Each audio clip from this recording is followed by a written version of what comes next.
আজি বৃহস্পতিবাৰ 2025 চনৰ 27 মাৰ্চ আজি বিশ্ব নাট্য দিৱস সাংস্কৃতিক বিনিময় আৰু সামাজিক পৰিৱৰ্তনৰ প্ৰভাৱশালী মাধ্যম হিচাপে নাটকৰ গুৰুত্ব আৰু ইয়াৰ সাংস্কৃতিক তাৎপৰ্যক স্বীকৃতি দিয়াৰ লগতে নাট্যকলাৰ সৈতে জড়িত ব্যক্তিসকলৰ অৱদানক উৎসাহিত কৰাৰ উদ্দেশ্যে প্ৰতি বছৰে 27 মাৰ্চৰ দিনটো বিশ্ব নাট্য দিৱস হিচাপে উদযাপন কৰা হয়।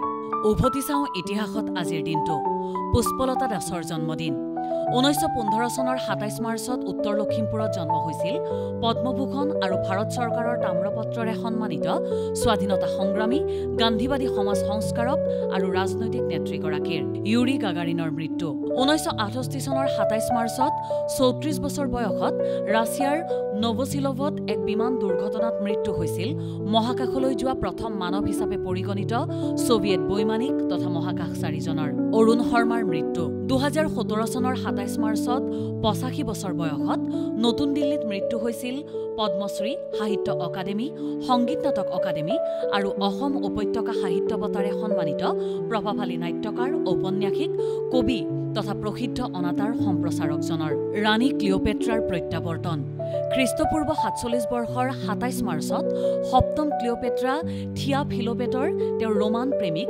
জুলিয়াছ চিজাৰৰ সহায়ত পুনৰ ইজিপ্তৰ ৰাণী হিচাপে অধিষ্ঠিত হয়। ভাতৃ চতুৰ্দশ টলেমীৰ সৈতে সহ-শাসক হিচাপে প্ৰত্যাৱৰ্তন কৰা ক্লিঅ'পেট্ৰাক পূৰ্বে কনিষ্ঠ ভাতৃ ত্ৰয়োদশ টলেমীয়ে নিৰ্বাসিত কৰিছিল। প্ৰথম আন্তঃৰাষ্ট্ৰীয় ৰাগবী খেল 1871 চনৰ 27 মাৰ্চত এডিনবাৰ্গত ইংলেণ্ড আৰু স্কটলেণ্ডৰ মাজত প্ৰথমখন আন্তঃৰাষ্ট্ৰীয় ৰাগবী খেল অনুষ্ঠিত হৈছিল।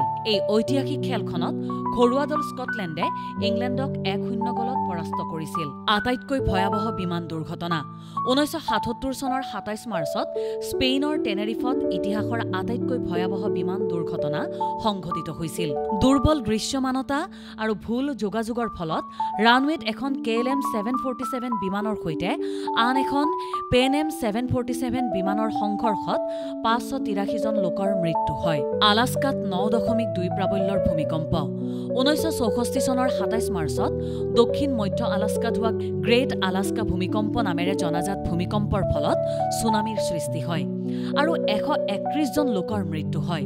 ৰিখটাৰ স্কেলত 9.2 প্ৰাবল্যৰ এই ভূমিকম্প এই পৰ্যন্ত আমেৰিকাৰ সৰ্ববৃহৎ আৰু বিশ্বৰ দ্বিতীয় বৃহত্তম ভূমিকম্প হিচাপে পৰিগণিত হয়।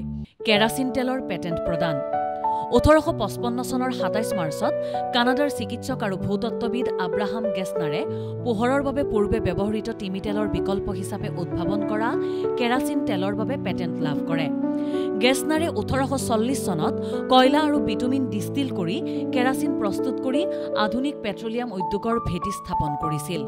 ৱাশ্বিংটনত প্ৰথম চেৰী ফুলৰ গছ ৰোপণ 1912 চনৰ 27 মাৰ্চত ফাৰ্ষ্ট লেডি হেলেন টাফ্ট আৰু জাপানৰ ৰাষ্ট্ৰদূতৰ পত্নী ভিস্কাউণ্টেছ চিণ্ডাই ৱাশ্বিংটন ডিচিত প্ৰথম দুজোপা জাপানী জচিনো প্ৰজাতিৰ চেৰী ফুলৰ গছ ৰোপণ কৰিছিল। জাপান আৰু আমেৰিকাৰ বন্ধুত্বৰ প্ৰতীক হিচাপে টকিঅ'ৰ পৰা উপহাৰ হিচাপে প্ৰেৰণ কৰিছিল 3020টা চেৰী ফুলৰ পুলি। ঔষধ হিচাপে ভায়েগ্ৰাৰ অনুমোদন 1998 চনৰ 27 মাৰ্চত US food and drug administration অৰ্থাৎ FDA ভায়েগ্ৰাক ইৰেক্ট্ৰিল ডিছফাংচনৰ ঔষধ হিচাপে অনুমোদন জনায়। 2012 চনত ফাৰ্মাচিউটিকেল কোম্পানী ফাইজাৰে কেৱল ভায়েগ্ৰাৰ পৰাই $2 বিলিয়ন মাৰ্কিন ডলাৰ উপাৰ্জন কৰে।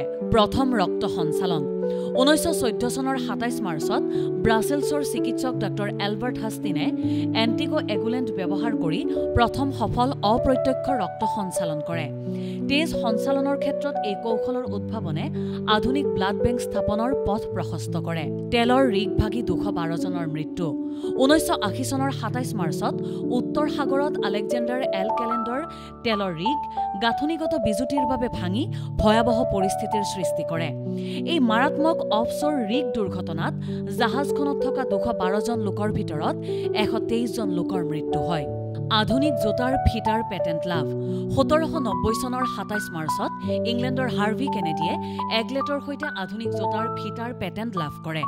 এগলেট হৈছে জোতাৰ ফিটা বান্ধি লোৱাৰ প্ৰক্ৰিয়াটো সহজ কৰি তোলা আৰু ইয়াক ছিগি যোৱাৰ পৰা ৰক্ষা কৰা প্লাষ্টিক বা ধাতুৰে নিৰ্মিত সৰু আৱৰণ। নাটোৰ সদস্য হ'ল উত্তৰ মেচিডোনিয়া 2020 চনৰ 27 মাৰ্চত উত্তৰ মেচিডোনিয়া গণৰাজ্যই আনুষ্ঠানিকভাৱে নাটোত যোগদান কৰি উত্তৰ আটলাণ্টিক সামৰিক মিত্ৰজোঁটৰ 30 সংখ্যক সদস্য হিচাপে পৰিগণিত হয়। ইনফৰমেশ্যন ডেস্ক, দেশ টুডে।